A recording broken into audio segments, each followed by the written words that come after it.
सामने वाला कंटेनर साफ तौर पर भारी था, लेकिन हैरानी की बात थी कि उसमें सिर्फ 2 लकड़ी के बक्से थे। गंजे कस्टम अधिकारी ने ध्यान से जांच की, लेकिन उसे कुछ भी संदिग्ध नहीं मिला। कंटेनर की दूसरी तरफ छिपे हुए हिस्से में कई लोग अवैध रूप से देश छोड़ने की कोशिश कर रहे थे। फिर गंजे ने अपने आदमी को कंटेनर के सबसे गहरे हिस्से में खड़ा किया और खुद कंटेनर के सामने आ गया। जैसा उसने सोचा, गोली कंटेनर के बीच से चली। साफ था कि कंटेनर में एक और छिपा हुआ तख्ता था। इसके बाद गंजा फिर कंटेनर में गया, लेकिन उसने अपने आदमी को गोली चलाने का आदेश नहीं दिया। उसने अंदर छिपे लोगों को भरोसा दिलाया कि वह उनकी मदद करेगा और बिना झिझक ऊपर चढ़ गया। जब गंजा धैर्य खोने लगा और गोली चलाने का आदेश देने वाला था, तभी छिपे हुए तख्ते का दरवाजा धीरे धीरे खुला। सूरज की रोशनी एक मासूम लड़की के चेहरे पर पड़ी। लगा कि गंजा अपना वादा निभाएगा, लेकिन उसने धोखा दिया। गोलियों की आवाज के बाद कंटेनर में चारों तरफ लाशें बिछ गईं। एक औरत लकड़ी के बक्से पर सिकुड़ी हुई थी, डर से कोई आवाज नहीं कर रही थी। जब गंजा जांच करने आया, एक डरा हुआ कुत्ता अचानक बाहर भागा। उन बदमाशों ने हंसते हुए कुत्ते को जाने दिया, लेकिन जब गंजा ने दरवाजा खोला तो उसने एक गुड़िया पकड़े हुए लड़की को देखा, जो उसे दयनीय नजरों से देख रही थी। दरवाजा बंद होने तक औरत का दिल धड़कता रहा। थोड़ी देर बाद कंटेनर हिलने लगा। औरत को पता चला कि उसे क्रेन से जहाज पर लादा जा रहा है। तभी उसने कोने में एक बैग देखा, जिसमें से उसने एक ड्रिल, आधी बोतल पानी, एक पुराना फोन और एक ग्लो स्टिक निकाली। मुसीबत से बचने के बाद उसने सामान गिना और थककर सो गई। लेकिन मुसीबतें खत्म नहीं हुई थीं। रात को कंटेनर जोर से हिला। औरत मुश्किल से खड़ी हुई और गोली के छेद से बाहर देखा। जहाज तूफान में फंस गया था और कभी भी डूब सकता था। बाहर की गड़गड़ाहट ने उसकी चीखें दबा दी। विशाल लहरों ने जहाज को लगभग पलट दिया। थोड़ी देर बाद ठंडा समुद्री पानी उसे जगाने लगा। पानी कंटेनर में रिस रहा था। वह जल्दी से उठी और सूखी जगह की ओर बढ़ी। गोली के छेद से बाहर देखने पर उसे पता चला कि कंटेनर समुद्र में तैर रहा था। इससे भी बुरा, उसका फोन टूट चुका था। चाहे जितना कोशिश की, वह काम नहीं कर रहा था। हताश औरत जमीन पर बैठ गई।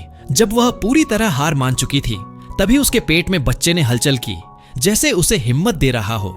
औरत को एहसास हुआ कि अपने बच्चे के लिए उसे हार नहीं माननी है। उसने कंटेनर में सामान खोजना शुरू किया। पहले बक्से में सिर्फ प्लास्टिक का डिब्बा था, जो बेकार था। दूसरे बक्से में कुछ काम की चीजें थीं। उसने गीले कपड़े बदले और बाकी बक्सों में तलाशी ली, लेकिन उनमें टीवी, हेडफोन और शराब जैसी बेकार चीजें थीं। फिर भी ये बेकार चीजें बाद में उसकी जान बचाने वाली थीं। उसने टेप से पानी रिसने वाले छेद बंद किए। सारा काम करने के बाद थकी हुई औरत कोने में सो गई, लेकिन जल्दी ही कंटेनर फिर हिलने लगा। ठंडा समुद्री पानी उसे फिर जगाने लगा। टेप पानी के दबाव में बेकार हो चुका था। उसे जल्दी से छेद बंद करने का तरीका ढूंढना था, वरना कंटेनर डूब जाता। उसने प्लास्टिक के डिब्बे को देखा और उसका रबर बैंड निकाला। चाकू से उसे टुकड़ों में काटकर छेद बंद किए। इससे उसे जीने की उम्मीद जगी। फिर उसने टीवी के बक्से में एक नली पाई, जो बाहर की दरार से निकल सकती थी। उसने डिब्बे से पानी बाहर निकाला। बार बार ऐसा करने से कंटेनर का पानी कम हुआ। फिर उसने 2 बक्सों को एक पर एक रखा और सामान गिनने लगी। तभी उसके पेट में तेज दर्द हुआ। उसे लगा कि बच्चा अब जन्म लेने को तैयार है। बाहर बादल और बिजली चमक रही थी। वह हिलते बक्सों से बचते हुए, दर्द सहते हुए बच्चे को जन्म देने लगी। एक जोरदार गड़गड़ाहट के साथ उसने एक लड़की को जन्म दिया। इससे उसे जीने की हिम्मत मिली। लेकिन नई मुसीबत आई। लंबे समय तक भूखे रहने से उसके पास दूध नहीं था। मजबूरी में उसने सारा खाना मुंह में ठूंसा, लेकिन खाना जल्दी खत्म हो गया। बच्ची को दूध मिला, पर अब दोनों भूख से मरने की कगार पर थीं। औरत ने ड्रिल और कंटेनर के गोल छेद को देखा और एक तरकीब सोची। उसने ड्रिल से कंटेनर में छेद करने की कोशिश की। तभी एक मल्टी फंक्शनल चाकू उसके सामने गिरा। उसने चाकू के दांतेदार हिस्से से काटना शुरू किया। 5 दिन तक उसने थके हुए शरीर के साथ काटा। उसके हाथ खून के छालों से भर गए, फिर भी वह नहीं रुकी। लेकिन आखिरी कड़ी काटते वक्त किस्मत ने फिर धोखा दिया।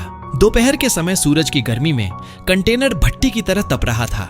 बिना पानी के वह बेहोश होने लगी। उसने समुद्री पानी बोतल में भरा, लेकिन होठों तक लाने से पहले उसे अपने सिर पर उड़ेल लिया। उसने देखा कि कंटेनर की छत पर पानी की बूंदें जमी थीं। वह स्टील की प्लेट पर चिपककर बूंदें चाटने लगी, पर यह पानी नाकाफी था। रस्टी पानी पीने से वह उल्टी करने लगी। 7 दिन 7 रात तक फंसे रहने से उसका शरीर टूट चुका था। वह बेहोश हो गई। पानी की बूंदें चेहरे पर गिरने से वह जागी और बारिश का पानी पीने लगी। उसने डिब्बों में बारिश का पानी जमा किया। एक डिब्बे का ढक्कन खोलते वक्त उसका हैंडल टूट गया। इससे उसे एक विचार आया। उसने 2 पट्टियां निकाली, स्टील की प्लेट में हल्की सी दरार बनाई और पट्टियों को उसमें डाला। फिर उसने पूरी ताकत से पट्टियों को खींचा। धीरे धीरे प्लेट हिली और सूरज की रोशनी उसके चेहरे पर पड़ी। वह खुशी से रो पड़ी और हिम्मत जुटाकर बाहर निकली। लेकिन बाहर का नजारा देखकर वह स्तब्ध रह गई। चारों तरफ सिर्फ समुद्र था। उसका भाग्य अब समुद्र के हवाले था। अगले दिन उसने बच्ची का डायपर बदला और उसे समुद्र में फेंक दिया। इस छोटे से काम ने उसे जीने का मौका दिया। डायपर के पास मछलियां जमा हो गईं। कई दिनों से भूखी औरत ने मछली पकड़ने की कोशिश की, लेकिन कंटेनर की ऊंचाई के कारण वह नाकाम रही। फिर उसने औजारों से एक साधारण भाला बनाया और समुद्र में फेंका, पर यह भी बेकार रहा। थक कर वह जमीन पर गिर पड़ी। तभी उसने आसमान में एक हवाई जहाज देखा। वह विश्वास नहीं कर पाई। पक्का करने के बाद वह कंटेनर में लौटी, टूटी टीवी स्क्रीन का टुकड़ा निकाला और बाहर निकलने लगी। जल्दबाजी में उसका पैर कट गया, लेकिन वह दर्द भूलकर कंटेनर की छत पर चढ़ी। उसने स्क्रीन के टुकड़े से रोशनी चमकाकर पायलट का ध्यान खींचने की कोशिश की, पर हवाई जहाज बहुत ऊंचा था।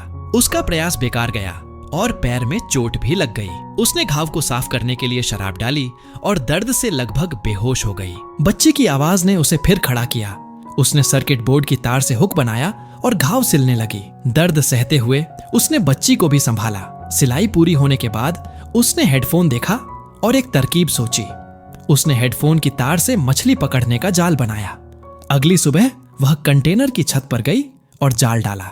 थोड़ी देर बाद मछलियां जाल में फंस गईं। उसने जाल खींचा और कई दिनों बाद पहली बार खाना खाया। कच्ची मछली खाकर उसने बच्ची को भी खिलाया। जाल की मदद से खाने की समस्या हल हो गई, लेकिन गोली के छेद से पानी अंदर आ रहा था। उसे बार बार पानी निकालना पड़ता था।